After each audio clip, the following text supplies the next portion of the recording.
इस वीडियो में मैं आपको बताऊंगा मेरी 5 ऐसी पर्सनल फेवरेट बुक्स जिनके ऊपर मैं पूरा ही डिपेंडेंट हूँ। वो मेरे लिए एक एज अ मेंटोर एक्ट करती हैं। जब भी मुझे लाइफ में कोई टफ सिचुएशन लगती है, मैं अकेलापन महसूस करता हूँ, एंग्जाइटी भरे थॉट्स आते हैं, थोड़ा लोनलीनेस फील होते हैं, तो मैं उन 5 बुक्स को ज़रूर रेफर करता हूँ। बार बार पढ़ के मुझे वो बुक्स ऐसा लगता है कि मेरी बेस्ट फ्रेंड बन चुकी है। तो चलिए लेट्स बिगिन। पहली जो मैं बुक बात करने वाला हूँ गाइस, वो थोड़ी सी आपको लगेगी यार ये बुक तो सभी को पता है, लेकिन वो मेरी पर्सनल फेवरेट बुक है क्योंकि जब मैंने रीडिंग स्टार्ट की थी, सबसे पहली बुक मैंने वही पढ़ी थी और वो है think and grow rich by Napoleon Hill. Guys, think and grow rich को नेपोलियन हिल ने 1937 में लिखा था। ऑलमोस्ट 85 साल पहले लिखा था नेपोलियन हिल ने इस बुक को, लेकिन फिर भी ये बुक आज बेस्ट सेलर में लिस्ट में शामिल रहती है। इस बुक को नेपोलियन हिल ने around 500 multi millionaires and billionaires के इंटरव्यू लेने के बाद लिखा था, जिससे ताकि वो पता लगा सके कि ऐसी कौन सी कॉमन चीज़ है जिससे सक्सेसफुल लोग सक्सेसफुल बनते हैं। ऐसे कौन से सीक्रेट्स है जो कॉमन मैन यूज़ करके अपनी लाइफ में वेल्थ क्रिएट कर सकता है ओवर द लॉन्ग रन। सो मेरी personal favourite think and grow rich है। अगर मुझसे आज भी कोई पूछता है कि पीयूष कोई ऐसी बुक बताओ जिससे मैं थोड़ा मोटिवेशन फील कर सकूँ, थोड़ा अपनी लाइफ में डायरेक्शन ला सकूँ, then think and grow rich is my first recommendation. Guys, must read book है और मैंने इसका डिस्क्रिप्शन लिंक में भी डाल दिया है। अगर आपको ऑर्डर करनी तो आप ऑर्डर कर सकते हैं। दूसरी जो बुक है गाइस, वो है हैबिट रिलेटेड, क्योंकि इंसान जो है वो हैबिट का क्रिएचर है। आपकी जितनी भी 95% लाइफ है वो हैबिट्स के ऊपर बेस्ड है। आप जो डेली कर रहे हैं वो आप लगातार करते जा रहे हैं, आपको नहीं पता कि आपकी लाइफ ऑटो पायलट पे चल रही है, तो वो बुक आपको हैबिट से रिलेटेड हेल्प करेगी। और उस बुक का नाम है guys atomic habits by James clear. Guys, बहुत ही सिंपल लैंग्वेज में इस किताब को लिखा गया है, बहुत ही ईजी टू अंडरस्टैंड वे में। अगर आपने कभी कोई बुक नहीं पढ़ी है, देन अगर आपकी पहली बुक है तो आपको रीडिंग से लव हो जाएगा। गाइस, इतनी सिंपल लैंग्वेज में लिखा है, इसमें साइंस बताई है कि हैबिट्स असल में वर्क कैसे करती हैं, कैसे हैबिट्स को तोड़ा जाए, कैसी नई हैबिट्स बिल्ड करी जाए और कैसे आप ऐसी हैबिट्स जनरेट कर सकते हैं जो आपको ओवर द लॉन्ग रन अपने करियर में, अपनी लाइफ में बहुत ही ज़्यादा प्रोडक्टिव साबित होगी। सो गाइस, जब भी मेरे को ऐसा लगता है कि मेरी थोड़ी गलत आदतें बन गई है, सुबह जल्दी नहीं उठ पा रहा हूँ, then atomic habits is a first step to go. Guys, atomic habits book में जेम्स क्लियर ने साइंस बताई है हैबिट्स की, कि हैबिट्स आपकी लाइफ को कैसे अफेक्ट करती हैं और कैसे नई हैबिट्स बिल्ड करें। अगर आप चाहते हो कि कोई भी नई हैबिट बिल्ड करे, जैसे मेडिटेशन की हैबिट हो गई, रीडिंग की हैबिट हो गई जो कुछ लोग स्टार्ट नहीं कर पाते, सुबह जल्दी उठने की हो गई, या कुछ हैबिट्स अगर ख़त्म करनी है जैसे देर तक रात तक नेटफ्लिक्स देखना, then atomic habits is the book for you. इसका भी लिंक मैंने डाल दिया है। जितनी भी बुक्स से गाइस बता रहा हूँ उन सबके मैंने लिंक्स डाल दिए हैं डिस्क्रिप्शन में, आप चाहे तो अमेजॉन से भी ऑर्डर कर सकते हैं। तीसरी बुक जो है गाइस, वो मेरी फेवरेट, मैं एज अ मेंटोर मानता हूँ उनको, उनके ऊपर बेस्ड बुक है। वो इन्वेस्टिंग रिलेटेड बुक है। उसको आप बिजनेस में भी यूज़ कर सकते हैं। अगर आप अपना बिजनेस प्लान करने की कोशिश कर रहे हैं, अगर आप इन्वेस्टर हैं, आप अपनी इन्वेस्टिंग फिलॉसफी में उस बुक को ऐड कर सकते हैं। उस बुक का नाम है गाइस द वॉरेन बफेट वे।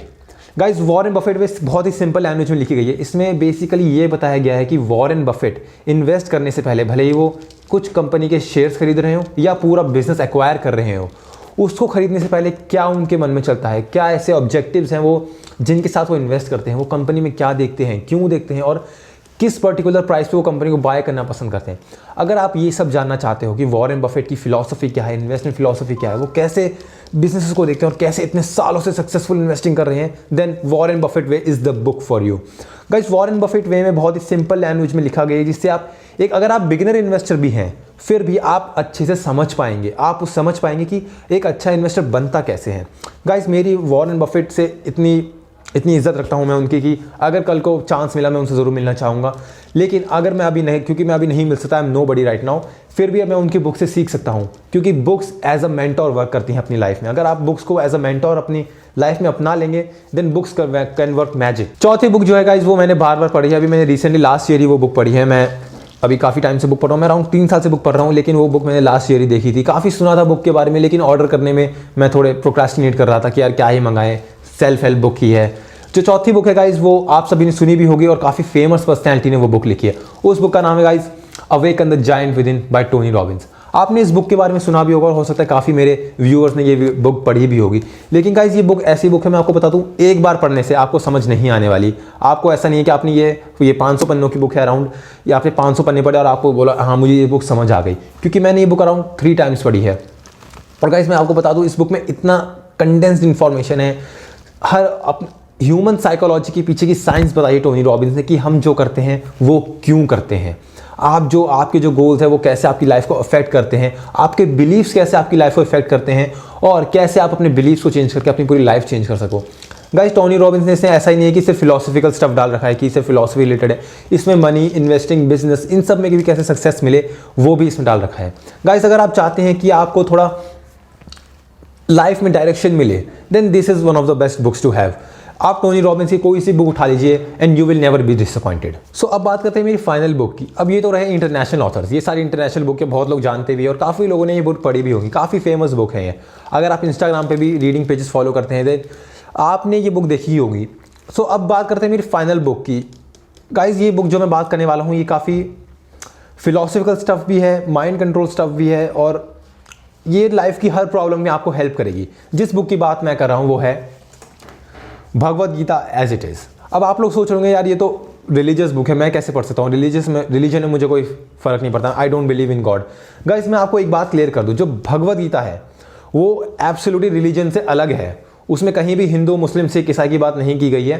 वहाँ पे सिर्फ 2 या 3 बातें जो है बार बार दोहराई गई हैं। पहला है माइंड कंट्रोल, आप अपने माइंड को कैसे कंट्रोल करें। अगर आपका माइंड कंट्रोल में नहीं है गाइस, भगवद गीता ने साफ साफ बोला है कि जो माइंड है आपका वो आपका या तो दोस्त हो सकता है या तो आपका दुश्मन हो सकता है।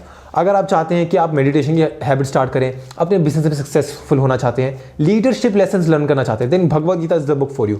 गाइस भगवद गीता में सिंपल से भगवान ने एक ये बात बोली है, कंट्रोल योर माइंड फर्स्ट।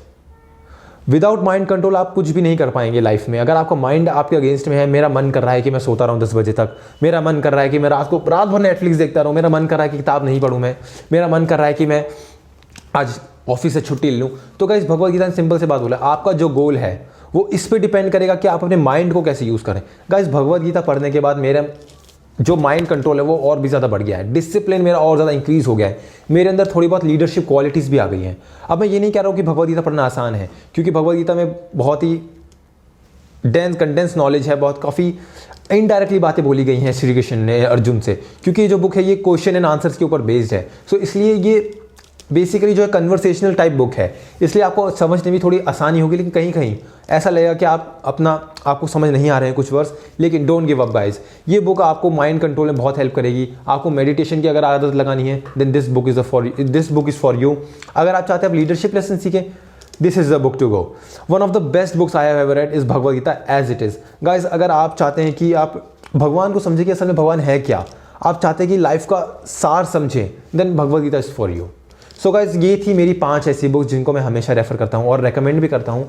और जो मैंने लास्ट में बुक बताई भगवद गीता, वो मैं अपने पर्सनल दोस्तों को गिफ्ट भी करता हूँ, क्योंकि भगवद गीता में मुझे बिलीव है, क्योंकि मुझे पता है ये रिलीजियस बुक नहीं है और किसी की भी लाइफ को ये सुधारने में हेल्प कर सकती हैं।